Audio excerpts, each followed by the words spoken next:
வணக்கம் மக்களே, welcome back to கொஞ்சம் உப்பு நிறைய காரம்.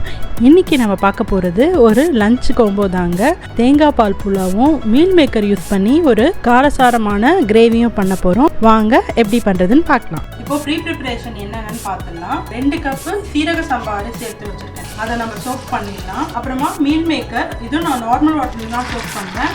ஒரு 10 to 15 மினிட்ஸ் சோக் ஆனால் போதும். அப்புறமா 1/2 மூடி தேங்காய், இதுலேருந்து நான் பால் எக்ஸ்ட்ராக்ட் பண்ணிக்க போகிறேன். முதல்ல நம்ம தேங்காய் பால் புலாவ் பண்ணிடலாம். ஒரு ப்ரெஷர் பேனில் எண்ணெய் ஒரு 2 டேபிள் ஸ்பூன் போட்டு வச்சுருக்கேன். கூட ஒரே ஒரு டேபிள் ஸ்பூன் கீ ஆட் பண்ணுறேன், ஒரு எக்ஸ்ட்ரா ஃப்ளேவருக்காக.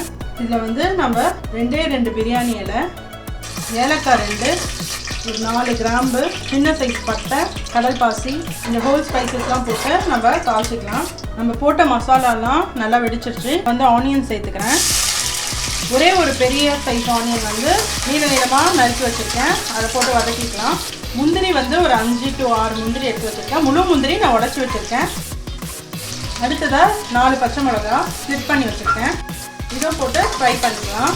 வெங்காயம் ரொம்ப கலர் மாறணும்னு அவசியம் இல்லை. நமக்கு தேங்காய் பால் புலாவ் கொஞ்சம் ஒயிட் கலரில் இருக்கணும். அதனால வெங்காயம் ரொம்ப ஃப்ரை பண்ணோன்னா கலர் மாறிடும். ஒரே ஒரு கைப்பிடி புதினா போடுறேன். புதினா போட்டு நம்ம லைட்டாக ஃப்ரை பண்ணிக்கலாம். நம்ம போட்ட புதினா ஓரளவுக்கு ஃப்ரை ஆகிடுச்சு. ரொம்ப ஃப்ரை ஆகணும்னு அவசியம் இல்லை, நான் முதலே சொன்ன மாதிரி. இப்போ நான் வாஷ் பண்ணி வச்சுருக்கிற சீரக சம்பா ரைஸ் போட்டுக்கிறேன். நீங்கள் இந்த பச்சரிசியில் கூட பண்ணலாம், பாஸ்மதி ரைஸில் கூட பண்ணலாம். நான் இன்றைக்கி சீரக சம்பா ரைஸ் எடுத்து வச்சுருக்கேன். நம்ம ரைஸும் இதில் போட்டு ரைஸ் 1 or 2 மினிட்ஸ் நம்ம ஃப்ரை பண்ணிக்கலாம். அரிசி ஒரு 1 or 2 மினிட்ஸ் நம்ம நல்லா ஃப்ரை பண்ணணும். அது ஒட்டாமல் வரும், உங்களுக்கு டிஃப்ரென்ஸ் நல்லா தெரியும்.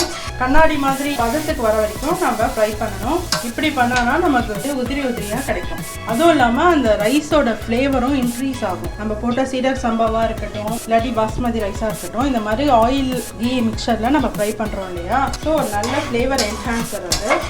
ரைஸ் நம்ம தேவையான அளவுக்கு நம்ம ஃப்ரை பண்ணிட்டோம்.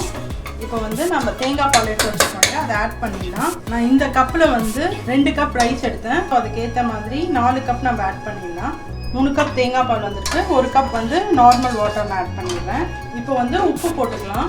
லைட்டாக தேங்காய் பால் கொதிக்க ஆரம்பிச்சிருச்சு. இப்போ நம்ம ப்ரெஷர் குக்கர் மூடி வச்சிடலாம். மூடி வச்சுட்டு ஒரே ஒரு விசில் வச்சுட்டு சிம்மில் 5 மினிட்ஸ் வச்சுட்டு ஆஃப் பண்ணிடலாம். ப்ரெஷர் அடங்கினோன்னா ஓப்பன் பண்ணிங்கன்னா கரெக்டாக இருக்கும். இப்போ குக்கர் ஓப்பன் பண்ணி பார்த்துடலாம். நம்ம புலாவ் ரெடி ஆகிடுச்சு. பாருங்கள், நல்லா உதிரி உதிரியாக வந்திருக்கு. எப்பயுமே கிண்டி விடுறப்போ ஓரத்துலேருந்து எடுத்து அந்த அரிசி உடையாமல் கிண்டி விடுங்க. நம்ம அளவு கரெக்டாக வச்சதுனால நல்ல உதிரி உதிரியாக கிடச்சிருக்கு. இப்போ இதை நான் மூடி வச்சிட போகிறேன். நம்ம அடுத்துதான் நம்ம மீல் மேக்கர் பார்க்கலாம். சர்வ் பண்ணுறப்ப எடுத்துக்கலாம். நம்ம மீல் மேக்கர் கிரேவி ரெடி பண்ணிக்கலாம். ஒரே ஒரு டேபிள் ஸ்பூன் சோம்பு போடுறேன், ஒரு 1/2 டீஸ்பூன் சீரகம் சோம்பும் நல்லா வெடிக்கணும், இல்லாட்டி சோம்பு அந்த பச்சை வாசனை அப்படியே வரும். சோம்பு லைட்டாக கலர் மாற ஆரம்பிச்சிச்சு. இப்போ நான் ஆனியன் ஒரே ஒரு மீடியம் சைஸ் ஆனியன் சாப் பண்ணி வச்சுருந்தேன், அது போட்டுறேன். அப்புறமா கருவேப்பிலை.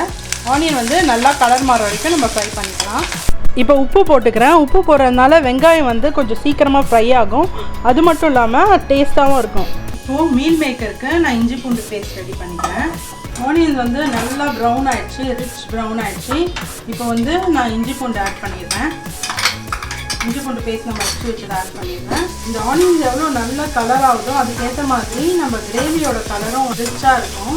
இஞ்சி பூண்டு நம்ம பச்சை வாசனை போகிற வரைக்கும் ஃப்ரை பண்ணிக்கலாம். இஞ்சி பூண்டு ரா ஸ்மெல் போயிடுச்சு.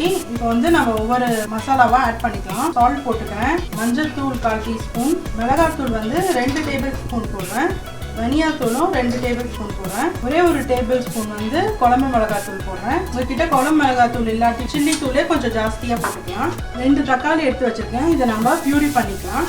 இப்போ நம்ம பியூரி பண்ண அந்த தக்காளியை இதில் ஆட் பண்ணிடலாம். மிக்ஸி கழுவின தண்ணியும் நான் ஊற்றிடுறேன். இந்த கிரேவி நல்லா கொதிச்சிருக்கு. பச்சை வாசனை போகிற வரைக்கும் இதை கொதிக்க விடணும். லைட்டாக அந்த எண்ணெய் எல்லாம் பிரிஞ்சு வரணும், அது வரைக்கும் இதை கொதிக்க விட்டுட்டு நம்ம மீல் மேக்கரை போட்டுடலாம். ஒரு 5 to 10 மினிட்ஸ் சிம்மிலேயே நல்லா கொதிக்கிட்டோம். நம்ம மீல் மேக்கருக்கான கிரேவி ஒரு 10 மினிட்ஸாக கொதிச்சிட்ருக்கு. நல்லா எண்ணெய் விட்டுருக்கு. பச்சை வாசனை நம்ம போட்ட மசாலாவோட பச்சை வாசனைலாம் அடங்கிடுச்சு. இப்போ நம்ம மீல் மேக்கரை இதில் போட்டுடலாம். இது நல்லா வாஷ் பண்ணி புளிஞ்சிட்டு நான் போடுறேன்.